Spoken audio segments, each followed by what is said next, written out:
Massive day in the mountains, the first big day in the Pyrenees, all sorts going on. The riders will be coming up the mountain in the Gruppetto. Well, it's going to take them ages to get to the top, isn't it, frankly? Oh, I mean, it's going to be, they're still, yeah. The race is just a long time. Yeah. A long time, basically. And over there, I think you might have caught just a little glimpse of it. There they are. Yeah, a little bit further around, Tommy. There you go. Sit there, 2 helicopters. There, have you got it? Those helicopters belong to President Macron and his entourage, who's dropped in on the Hautacam to pay the race a visit as well. So special day all around, and a super special performance from Mr. You-Know-Who, by which I mean, of course, Daniel Freeb. Here we are at the top of Hautacam. Very different result, very different feeling, very different atmosphere from the last time we were up here in 2022. That day we had a Hulk-like Wout van Aert in the green jersey leading Jonas Vingegaard to what was effectively the victory that put the cherry on his Tour de France victory in 2022. Today, the tables were turned. Tadej Pogacar absolutely, obliterating Vingegaard, putting, we haven't seen the time gaps yet, but we think about 2 minutes. And you can see behind me, there are some riders who have only just come in, ex-boys. I don't think they were up celebrating last night, but who knows. A few of those boys have just come over the line. I don't think anyone's going to be time cut today, but everyone's sort of shell-shocked at what we've seen today, in the sense that Pogacar really, whisper it, has ended the suspense in this Tour de France. Who knows? There might be an unforeseen turn of events, and Vingegaard might come back into it. I've just been speaking to the Visma Lisa Bike Director Sportif, Grisha Nierman, and he, as you can imagine, pretty deflated. He's not laying down arms yet. They're not going to stop fighting, but you could sense they were very deflated. Jorgensen, Vingegaard didn't talk up here. He wanted to turn around and go straight back down the mountain. So they've got to gather themselves somehow. How they do it, I don't know, because I think we got to see a pretty clear photo today of where these two riders stand, and it's more or less an extrapolation of what we saw at the Dauphiné. There, Pogacar put a minute into Vingegaard over 7 kilometers today. He put 2 minutes into Vingegaard over 15 kilometers. It's pretty much the same story. But another big mountain stage tomorrow, time trial, and then another one after that. What we do know is that Pogacar's crash yesterday didn't affect him too much.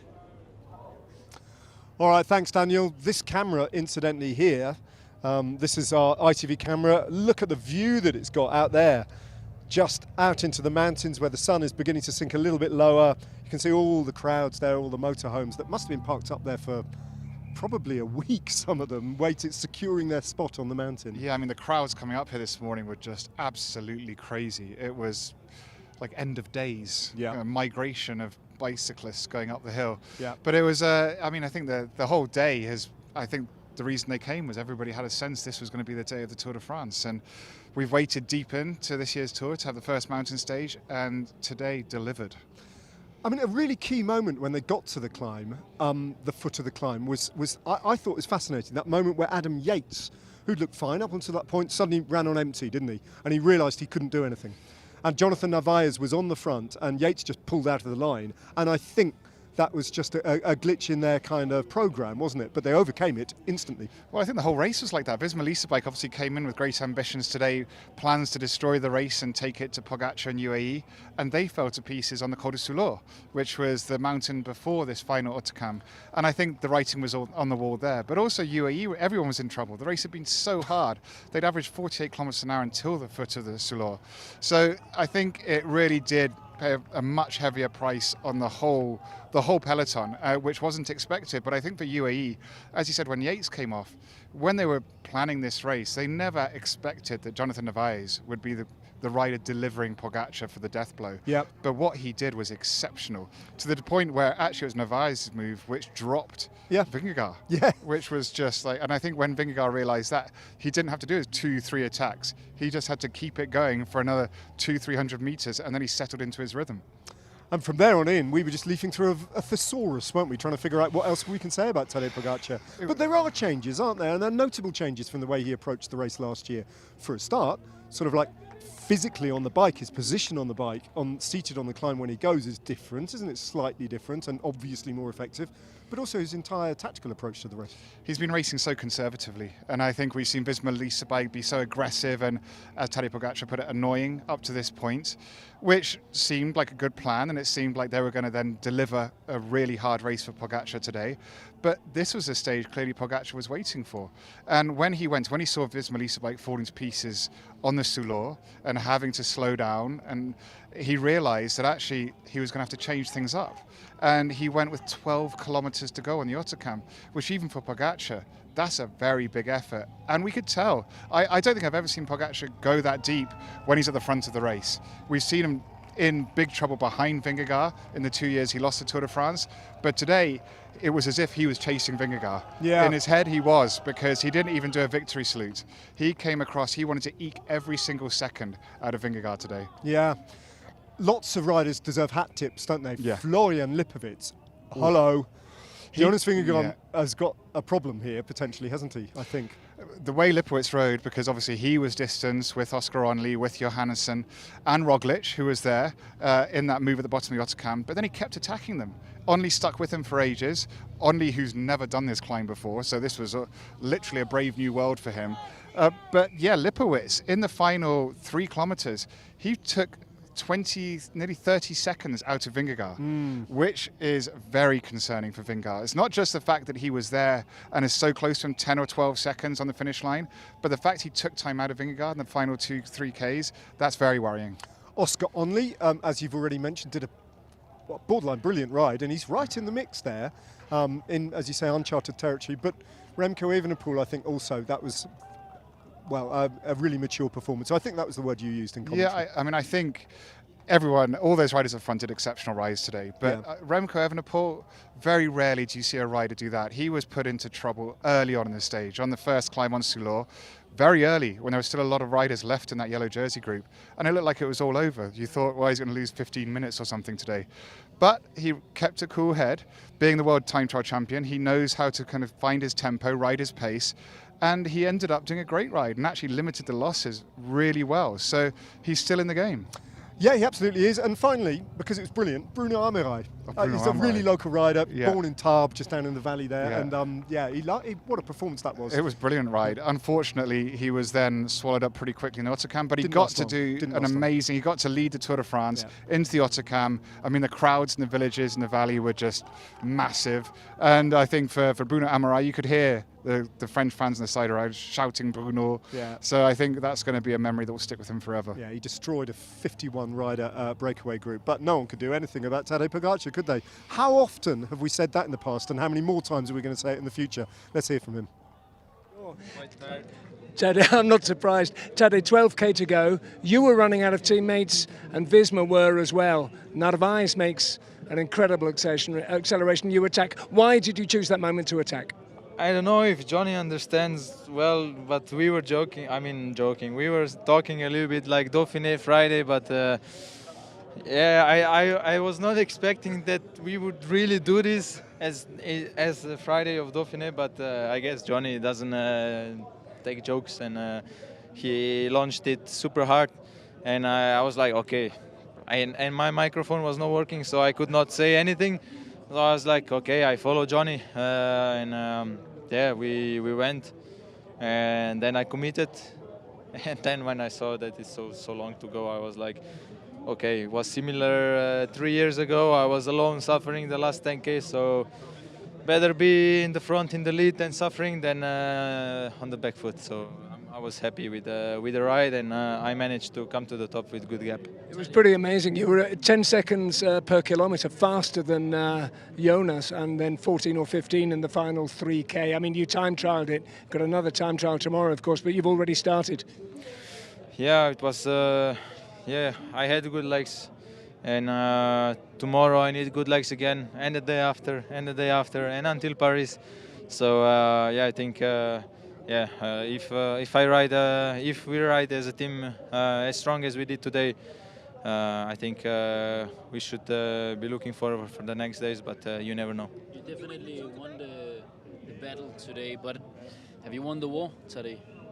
No, but I wouldn't call it a war. It's a just game that we play, and we're getting paid good, and we make a show. So it's not a war. It's just a game, and I won one match. Yeah.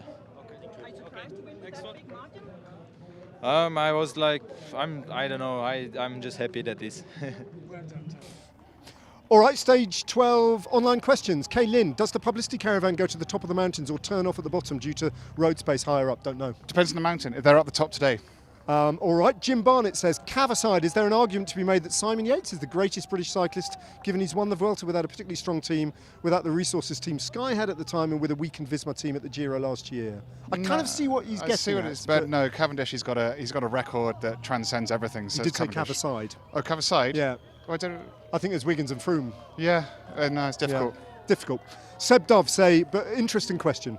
Seb Dove says, did Visma fail to be pragmatic today? They seem to be sticking to a pre-made plan rather than checking with the riders to see how they were feeling at the start of the day and change accordingly. What can you do? What can you do? I mean, the road tells the story, and it told a bad story for Visma Lease Bike today. A little bit, yeah. And Richard Cotton, just finally, I think that's the last question, says, an online list, Pro Cycling Stats, of the 100 best ever time trialists reveals the following. Position 13, David Millar. 13, love it. Unlucky for some. Position 15, Sean Kelly.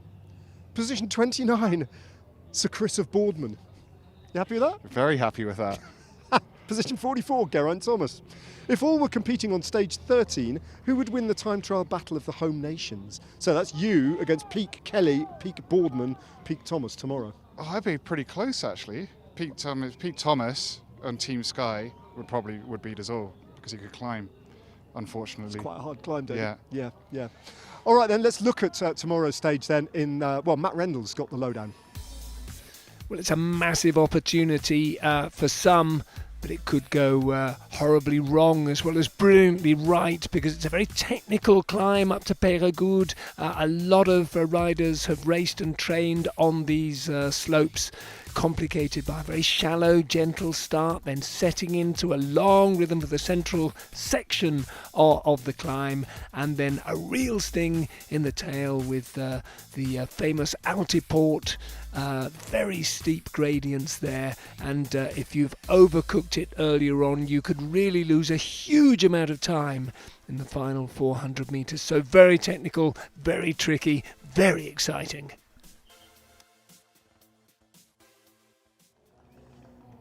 Thanks, Matt. Right, well, we're back on the mountain that I will never forget, because a long time ago I was made to spend a night in a tent on the Hautacam. It was nearly dark when the crew dropped me off. A former Olympic champion had scouted a good spot 3 kilometres from the summit. Are you eating all my bread? Bread's good. Yeah, thanks, mate. Where am I? Have you found a flat bit? This is it. This wasn't a good start. Thanks for leaving me. Look how much he's had. Look. Chris. Then, with a deft flick of the wrist and an intricate peg operation, actually, where are my pegs? Not aided much by Chris Boardman MBE, the job was done. All it needed now was a former world record holder to test it out. The other peg go? You got a bottle of wine here? Yeah, I've got a corkscrew. I think they might be able to help you out there. Where's the other one go? Oh, hang on, that just put. All right, down the right.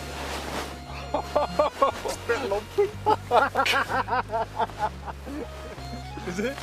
No, it's good, good. Grinning like men who have a hotel reservation, the crew then left me. Enjoy. Liam, cheers, mate. Sure. Yeah, Woody. See you tomorrow. Feel like a proper holiday. Yeah. See you, boys.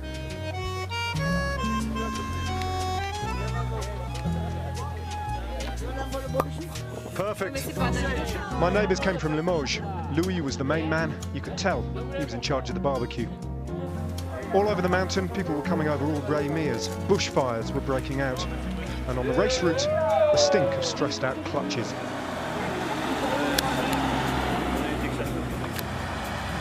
There we go.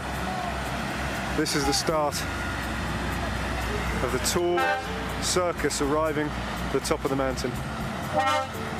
All night. All night. And they always go beep, beep, beep. Oh, okay. Oh no, that's bad. The noise worried me. I'm a light sleeper. Yeah. Will I sleep? Yeah. Yeah? You drink? No, you can. A little bit, yeah, I had it. That's the trick. Okay. And what's going to happen tonight? What you going to do? We're gonna get drunk. We're gonna get down there to the little bar, I think. I wasn't sure about the bar down the road, nor were the police. The clouds had come in and it had started to rain. My Basque neighbours knew how to keep warm.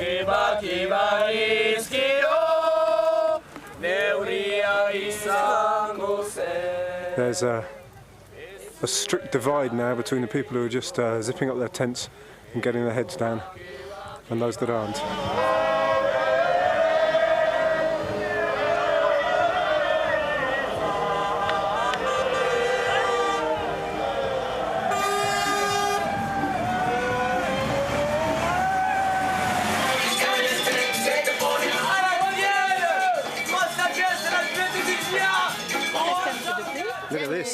Look at this, Rosado.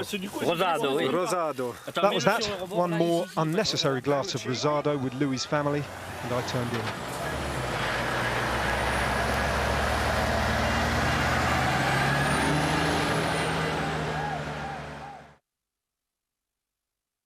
It's 7:15 in the morning on Bastille Day. I can't believe I've slept that long. That's a right result. Oh wow. The morning changed everything. I went through my ablutions and wondered what the day would hold. The Tour was still 10 hours away. Then, suddenly, it wasn't. By now, the hills were alive with the sound of Basque. More orange than a Terry's chocolate, the Hautacam conquered, and the French, in parts, outnumbered 50-1. The helicopters told their tale, and then the Tour came through. First the leaders, then the others, all pushing through an orange rabble which had appeared from nowhere. And so the day came to an end. Although I wondered if the riders also go to sleep, still hearing the sound of cowbells. All right, that was fun, I think, mostly.